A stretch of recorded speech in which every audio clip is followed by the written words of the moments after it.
today will be one more time a blind testing. It's the first time that we're doing, I don't want to say against, I will say Italy and Spain.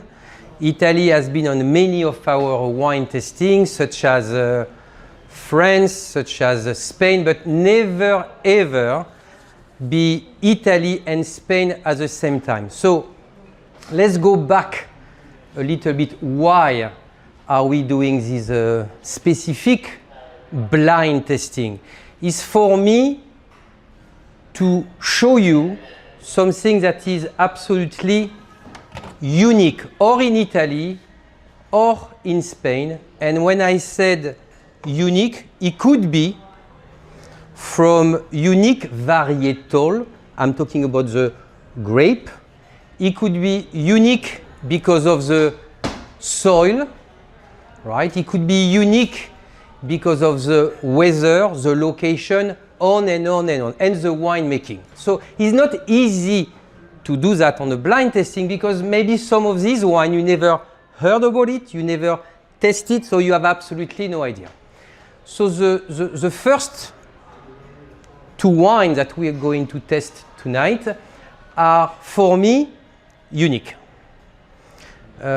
Unique from where they come from, the grape that they use. You tested last week, so you're going to know which one is it right away. And as well the history of the wine. Okay, so the first one is Italian and one is Spanish. So let's go to start first with the Spanish wine. All right, I'm going to test at the same time with you. It's from the Basque country, so we're very, very north part of Spain, okay, very close to the beautiful country of France.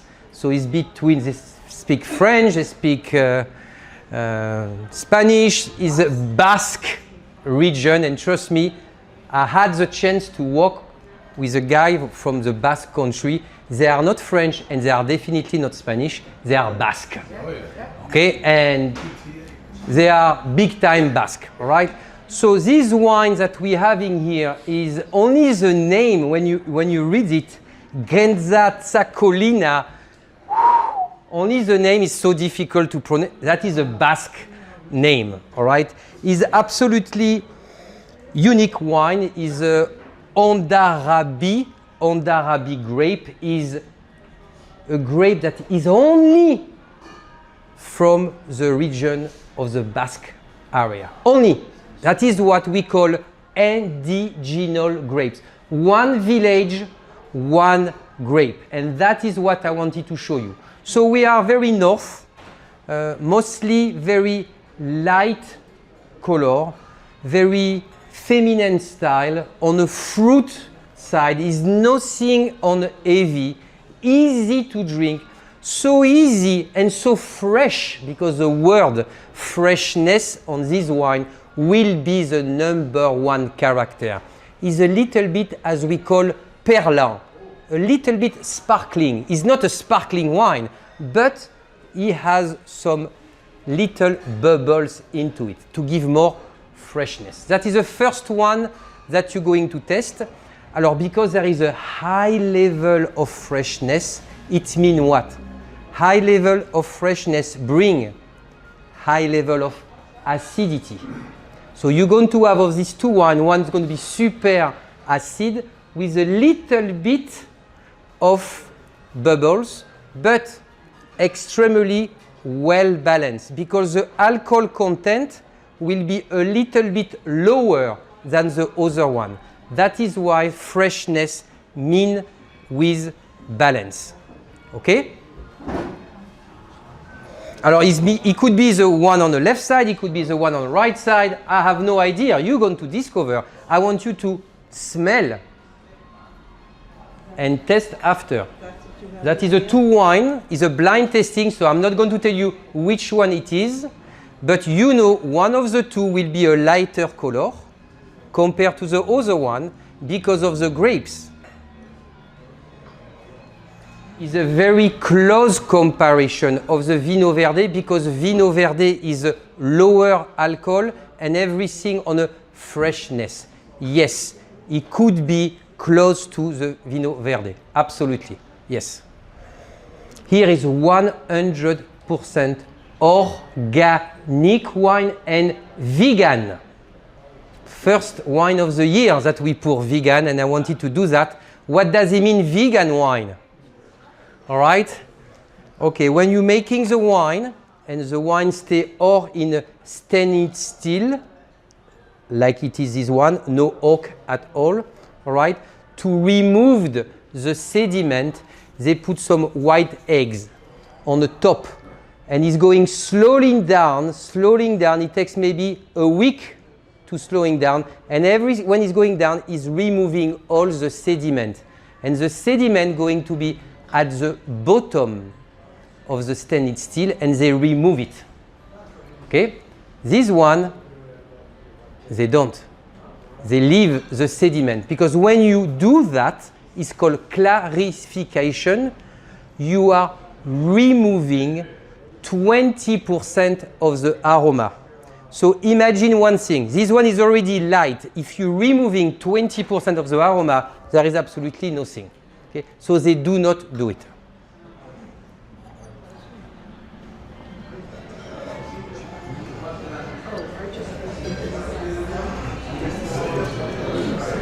Don't taste the same? Okay. Ooh, no. All right, let's go move to the second one. We are in Italy. Alors, we are in the north part of Italy again. We are in Piemonte, where you do have the black and white truffle. You know very well Piemonte because it's Barbaresco and Barolo. All right, so we are not too far away here. All right. Here the local grape again, indigenous grapes, Erba Luce, all right, absolutely for me phenomenal, all right. Erba Luce is, you have the one in fact in front of you, is the one with the green label here, 1, 2, 3, 4. Alors here is coming from a very specific single vineyard. All right, that is more on the northeast part of the village. He has an older vine, okay, much older vine than the first one, 60 to 80 years old wine.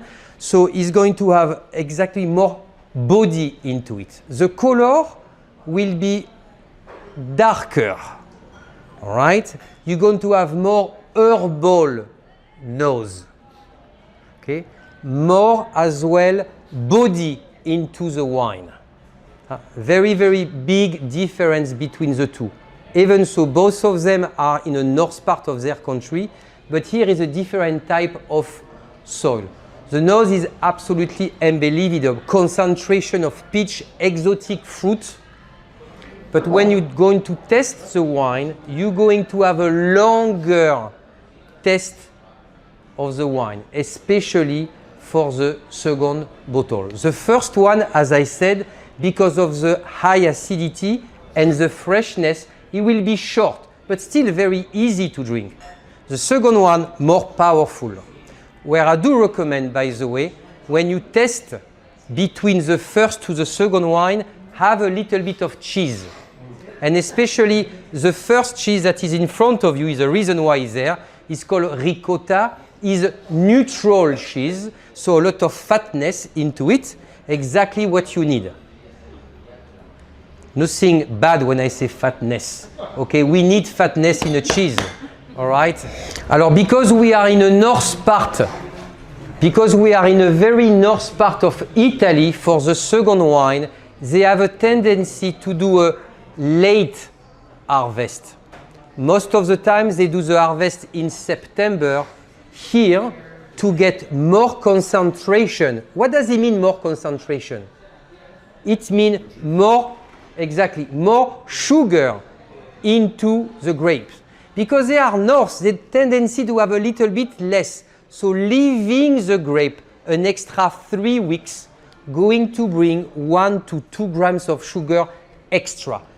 and that going to give you the complexity to your wine, and at the same time, because Herbalouche is a very dense grapes, it gives this gold color to the wine. The two white wine I wanted to show you is the focus on three elements. Finesse, okay, complexity, and longevity, meaning in the aging. Okay, three. And that we're getting for both of these white wine. Even so, the first one that is much lighter, because he has a higher acidity than the first one, he may age even longer than the second wine. So, what does it mean? If your white wine need to age, you must have a very high level of pH, so the acidity. On the opposite side, for the red wine, if you want your red wine to age for a very long time, you need to have a higher level of tannin. Okay? Higher tannin, 10 to 15 to 20 years. Low tannin bring more fruitness, short aging. Two different styles, completely different styles. I'm not comparing which one is the best. It's perfectly fine, number two, number one, because it's your style, great. But for me, the number one is so unique. You know how many bottles of this wine come to the US? 2,400. That's it. 2,400 bottles come to the US market. All the US market. Only. The small, tiny production. Okay, now that I give you the information regarding the two wine, all right? Now is the part to tell me which one, number one or number two, is or Italian or Spanish. Okay? No pressure, zero pressure, but the last blind testing, the last 5, zero mistake. But no pressure, guys. You are on TV, you are on CNN right now. We have the name of each of you. If there is an issue, it will be your responsibility. Alors, we're going to start with number one and number two first. Alors, number one, is it the wine from Spain or not? I said that the one from Spain is a much lighter color, light flavor. Okay? Spain number one. Okay. Spain number two. Oh, she said Spain. Yeah, Spain. 1, 2, and 3. Do you think that we say 1, 2, 1? No. 1, 1, 1. Okay. The Spanish one is 1. Okay. Why you always right? What is it? Every time you come in, you're always right. If we compare Italy and Spain, alors Italy we do have 20 different wine regions. In Spain is close to 98. 98 wine region in Spain. Now let's go to talk about the grapes varietal. I love indigenous grapes. Okay, Spain and Italy equal 400. Now classification for the people who was here 2 weeks ago, we did Italy. 78 of the highest classification called DOCG. 78 in all Italy. It's not too much. We're talking about 310,000 different wineries. 5 billion bottles produced every single year. So we're going to Spain, 98 different wine regions, okay, 400 varietal. Of the highest classification, 2 regions of the 98, 2. Is it crazy? That is what I love about Spain. After the vineyard winery, 4,000 only in Spain. Okay, they produce billion bottles. But let's go back regarding the two highest classification in Spain. It's two regions, and look how the Spanish people are so smart. When we love wine, we know that the quality comes from. Okay. Second one is the grape. Forget the winemaking. Forget the human being for 1 second. Okay. Soil and grapes. The two regions who have the highest classification in Spain are Priorat, small, tiny, 5,000 acres of vine. Priorat, 5,000, based on one specific focus, the soil. The soil is unique in Priorat. Okay? And the second one is focused on the grape is Rioja. Because of the Tempranillo. Tonight, we're going to test one will be a Rioja, but specific Rioja, not a very unique Rioja. Okay? So Spain, Priorat, small, tiny, mixed of quartz and clay, all together with a volcanic soil. That is why Priorat give a different nutrition to the vine. And that is why Priorat test for me one of the two best wine in all Spain for me come from Priorat. Small, tiny. The smallest of all the 98 is Priorat, is the highest ranking. Second one, Rioja, pretty large, just focus of their main grapes, Tempranillo. Okay? That was great. That was great.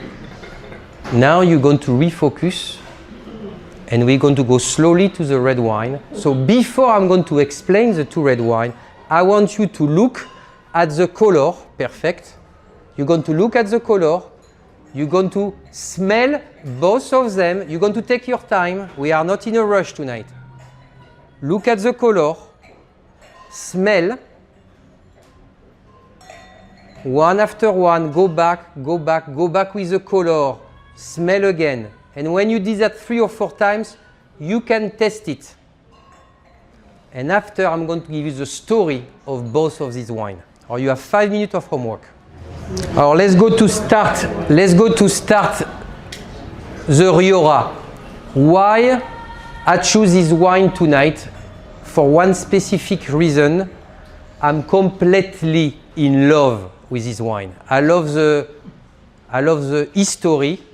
We're talking about 148 years of making wine. We're talking about 4 generations.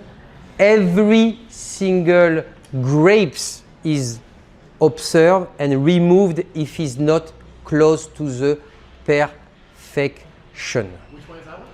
The Rioja. Okay, you know this wine because we test that together. This wine is a current vintage. And if you look at the bottles, if it's in front of you, you will see this one is 2012. So you're going to tell me, Olivier, how come is a 2012 vintage and is a current vintage? Because the way of making Heredia Lopez, the guys is different than the rest in the world, and that is create some magical wine. So the wine aged 6 years in oak. 6 years. 90% of the wine when they age in oak is 24 months, 36 months at the most. Him, 6 years. When the wine finished to age for 6 years, they keep the wine in a wine cellar for an extra 6 years. No. Yes. And that is why I wanted to give you this one tonight. Because it's unique on the winemaking. And why is capable to doing that. One more time. An incredible soil is close to the river. Beautiful vineyard. Okay? And all the vines are over 100 years old. What does it mean again? Aging is a perfection to get the perfect wine. Less quantity, we don't care. Much higher quality, we do care. When you do have this concept all together, it creates the perfection. So now, when it's a blind testing, how do I'm going to take this element information to find out which one? Aging is like me, 54 years old, you know, he starts on the side and he starts to come in the back. You do have white hair, correct? Okay, the one is not white, it's going to be a little bit orange. Right? That is the aging process. Right? Now, because he's aging, everything comes together. The aroma is not the beginning, is not the middle, is on evolution, is going to be more earthiness. Okay? A lot of concentration into it. I will say, and I don't want to say, but is almost close to like a port kind of note. You do have the sweetness coming to the nose. All right? That is one of the two. So I want you to test, look again before I go to the Sicilian wine, another indigenous grapes called Nero d'Avola, called Gulfi. That is a vineyard here, Gulfi, 2018. Something as well pretty interesting, 12 and 18. Both of them have a little bit of age for one that we're not thinking they can age. Right? Alors, Nero d'Avola is the local grapes of Sicily. Much younger vine here is not definitely 100 years old. It's 40 to 50. Is on the southeast part of the island, 100% organic and biodynamic. Let's go to talk about the organic and biodynamic. It means zero pesticide, herbicide in a vineyard. Okay? And when the juice is transferred to the winery to press and to put inside of the barrel, almost zero sulfite. Pure natural. To get that is great. But now let's go to talk about the nutrition of the vine. That is where the biodynamic comes. Only and only compost to give nutrition is a self-nutrition of the soil with only compost. Compost, compost, and compost. And it has been done for years. So the soil is 100% earthy. Alors, because this one is 12, because one is Nero d'Avola. Nero d'Avola, let's go to think a little bit. Nero d'Avola is like without bee, but close to our Zinfandel here. Darker color, more spiciness, more meaty kind of. Okay? So it's two different styles here, completely two different styles. More intensity. When I smell it, I know exactly what I'm going to get on a palate. I'm thinking right away with a nice beef grilled in a barbecue with the dried herbs, a little bit of olive oil and onion, and I slice it and the blood coming out, and I'm taking my Nero d'Avola and like, oh, thank you, God. Thank you, have a nice barbecue tonight. How long this one can age? Minimum an extra 5 years. Without any issue. Let's go to see the alcohol content. It will be interesting to see. Exactly. 14% for the Gulfi. You will be surprised. The Rioja, what is the percentage of alcohol? What do you think? 12. 13. Much less. But that is normal. We are in Sicily. More sun, more sugar, more alcohol. 1, 2, and 3. All right. You smell it, you taste it, you look at the color, I give you the indication. Okay. Before we say Spanish or Italian, any other question? To make wine, you have to wait on average, okay, 8 years to have the first harvest and production. The first 12 years is going to be average. After 15 years, it's going to start to be great. Can you imagine every 7 years, remove the vine, put a new one? Doesn't make any sense. But we're talking here about vine. You're talking mostly vegetables. Not the same. When you are at 15, 20 feet, how are you going to remove it? It's absolutely impossible. And it's exactly what you are looking for. You are looking for that the vine get as deep as possible because she's going to get exceptional, unique mineral as a nutrition. And that's going to translate to the juice and going to translate to your wine.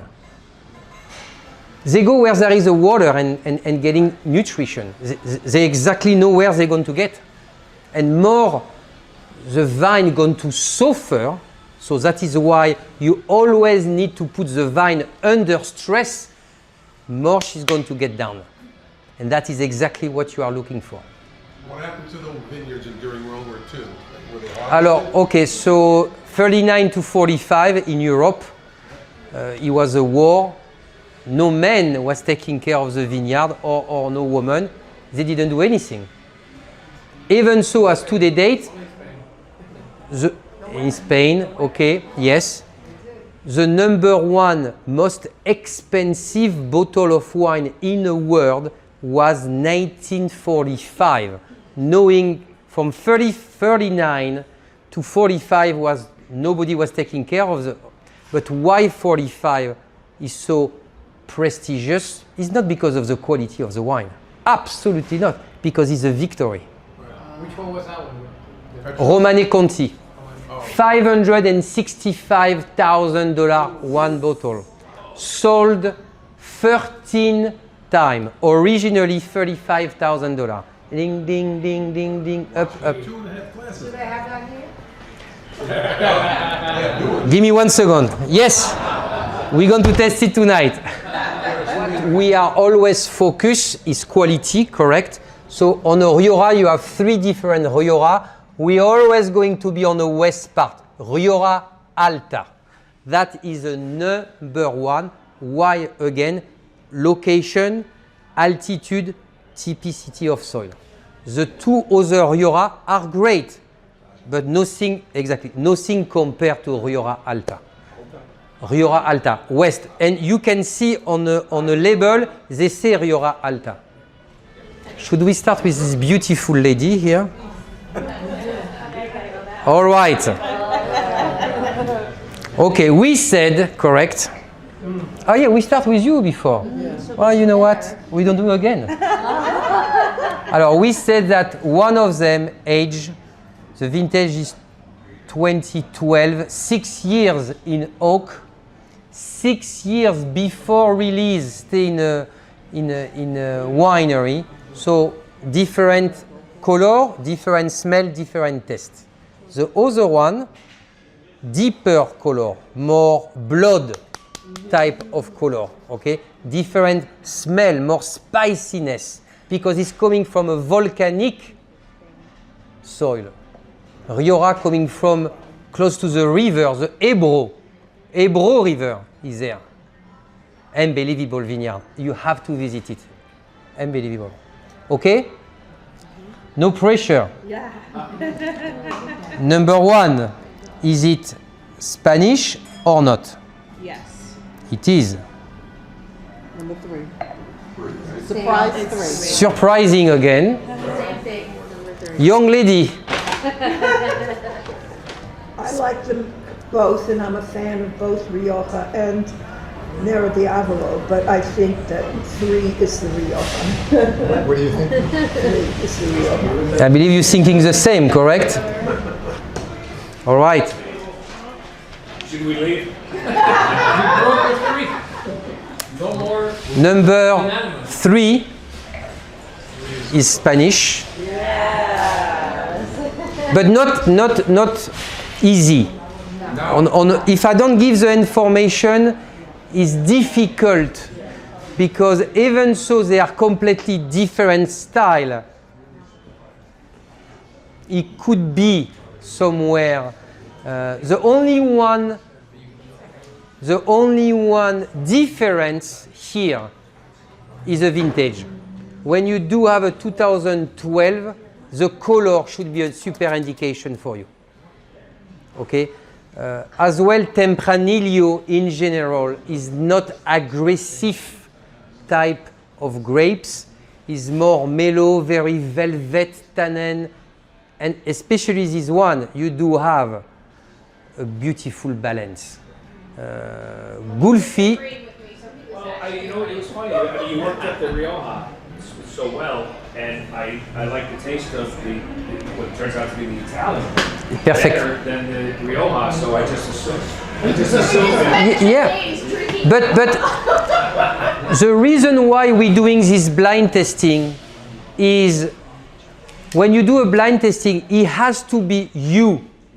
In fact, all this information that I give to you are important, but you should be just by yourself, doing nothing. But it's super difficult to do that. So the little indication help you for the next time you're going to test.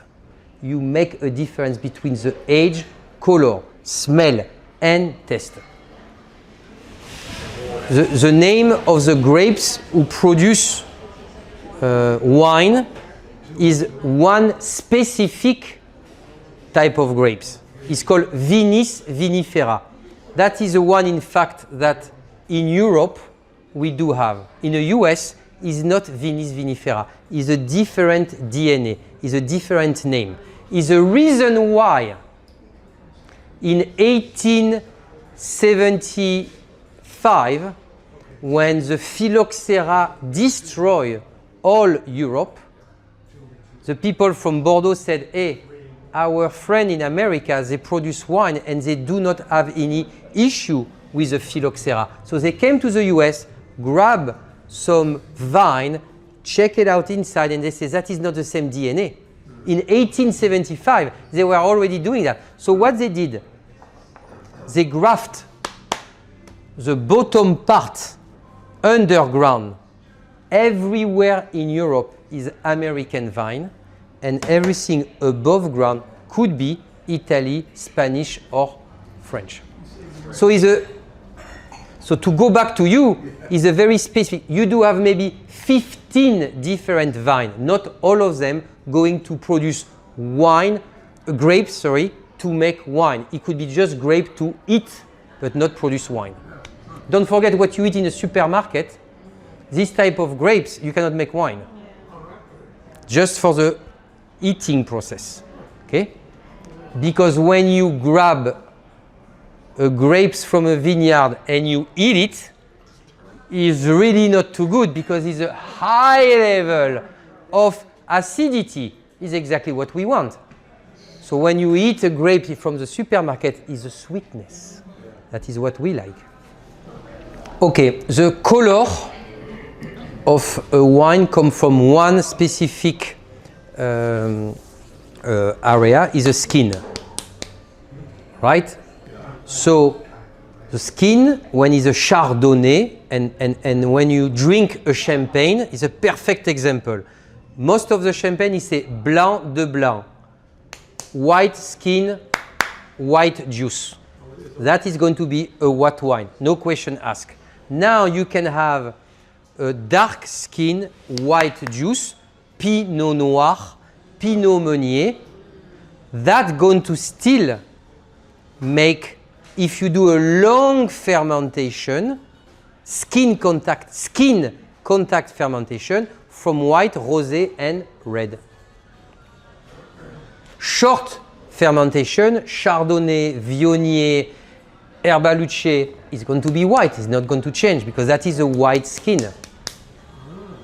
When you make a rosé, a pink wine that we all drink during summer, okay, is a very short maceration of red grapes. So it's coming pink. If you leave a little bit longer, it's going to be darker to the red color. So the shortage of the maceration.